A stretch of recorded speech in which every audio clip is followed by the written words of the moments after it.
Meu nome é Lucas Ferreira e eu trabalhei como zelador no Laboratório Nacional de Hawkins de 1979 até 1983. O que vou contar agora nunca foi documentado oficialmente, nunca apareceu nos jornais, mas aconteceu e mudou minha vida para sempre. Tudo começou numa terça-feira de novembro. Eu estava limpando o subsolo 3, uma área restrita onde poucos funcionários tinham acesso. Meu supervisor me deu as chaves naquela manhã, dizendo que precisavam de uma limpeza profunda urgente. Achei estranho, mas não questionei. O corredor do subsolo 3 era diferente dos outros andares. As paredes eram de concreto grosso, sem janelas. As luzes fluorescentes piscavam constantemente. O ar tinha um cheiro químico forte que ardia no nariz.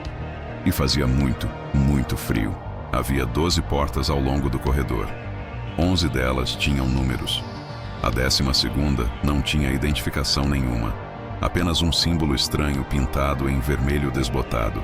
Parecia um portal, ou talvez um olho. Nunca tinha visto nada igual. Comecei a limpar pela primeira porta. Sala 1. Era um quarto vazio com uma cama de metal parafusada no chão. As paredes tinham arranhões profundos, como se alguém tivesse tentado cavar através do concreto com as unhas. Havia manchas escuras no chão, que pareciam muito com sangue seco.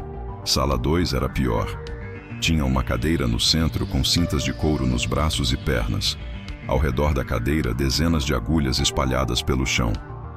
Algumas ainda tinham líquido verde dentro. Na parede, alguém tinha escrito com letra tremida: "Ajudem-me". Senti meu estômago revirar, mas continuei. Precisava daquele emprego. Minha filha estava doente e os remédios eram caros. Não podia me dar ao luxo de ser fraco. Então respirei fundo e segui para a sala 3. A sala 3 estava completamente escura. O interruptor não funcionava. Usei minha lanterna e quase deixei ela cair. As paredes eram cobertas de fotografias.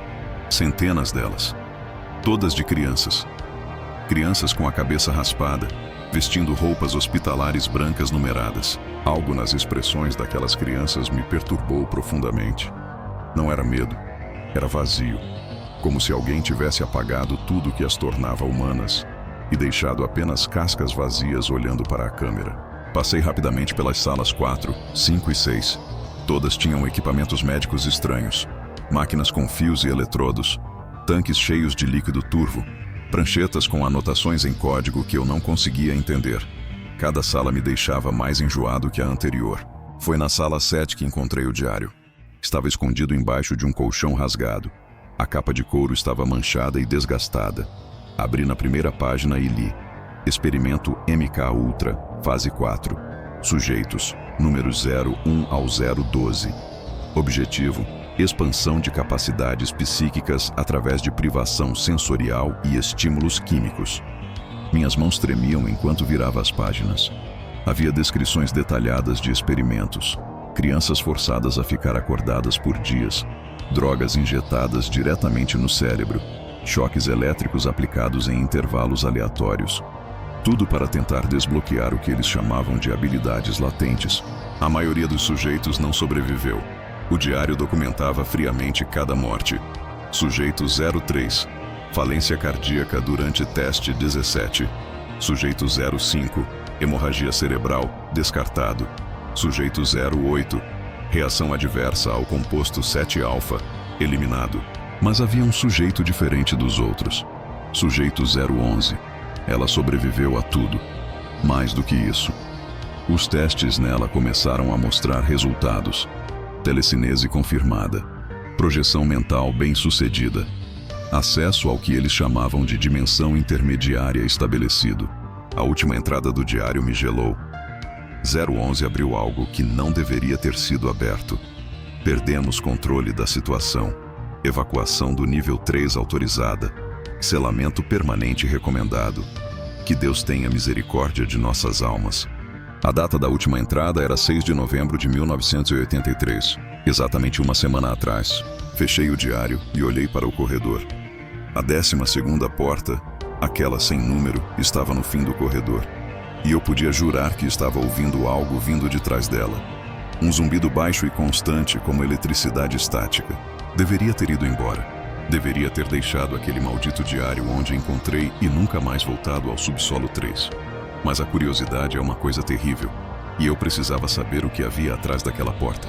Me aproximei lentamente. O zumbido ficava mais alto a cada passo.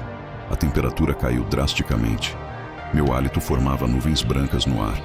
As luzes do corredor começaram a piscar mais rápido, criando um efeito estroboscópico perturbador. A porta não estava trancada. A maçaneta estava gelada ao toque. Empurrei devagar e ela abriu com um rangido longo e agudo que ecoou pelo corredor vazio. O que vi do outro lado me fez questionar minha sanidade.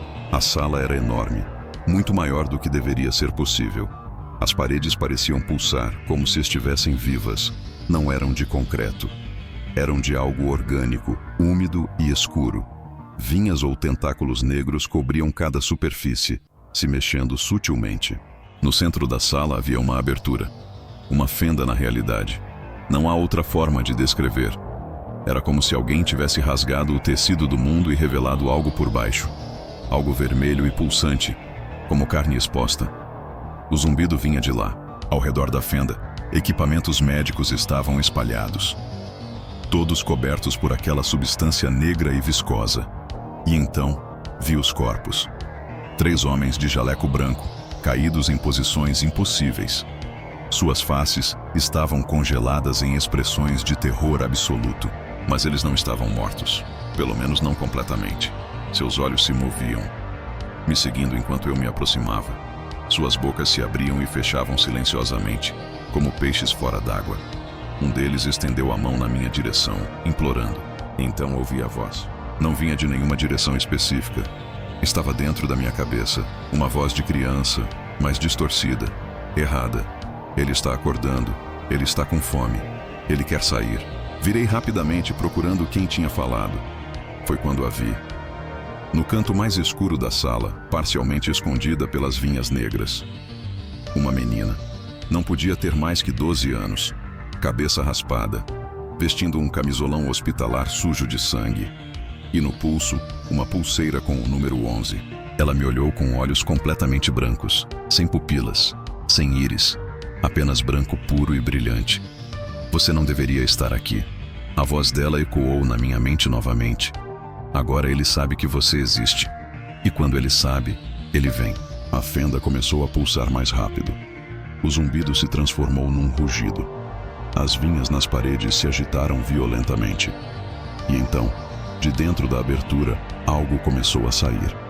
Algo grande. Algo impossível. Não consigo descrever completamente o que vi. Meu cérebro se recusava a processar. Era como se fosse feito de sombras e dentes e olhos demais. Tinha a forma vagamente humanoide, mas alongada, distorcida. Seus membros eram longos demais e se dobravam em ângulos que desafiavam a anatomia. A criatura me viu. Todos aqueles olhos se fixaram em mim simultaneamente. E senti sua fome, sua raiva, seu ódio por tudo que era vivo e quente e real. Ela queria me arrastar para aquele lugar vermelho e pulsante. Queria me fazer parte daquele mundo de pesadelo. Corri mais rápido do que jamais tinha corrido na vida. Atrás de mim, ouvi o som dela me perseguindo. Passos pesados e úmidos. Um sibilo agudo que fazia meus ouvidos sangrarem. O barulho de garras arranhando o concreto. Saí da sala. Atravessei o corredor. As portas das outras salas começaram a se abrir sozinhas. De dentro delas, vi mais coisas. Sombras que se moviam errado. Formas que não deveriam existir. E crianças. Tantas crianças com olhos vazios me observando. Cheguei às escadas e subi 3 degraus por vez. A criatura estava logo atrás.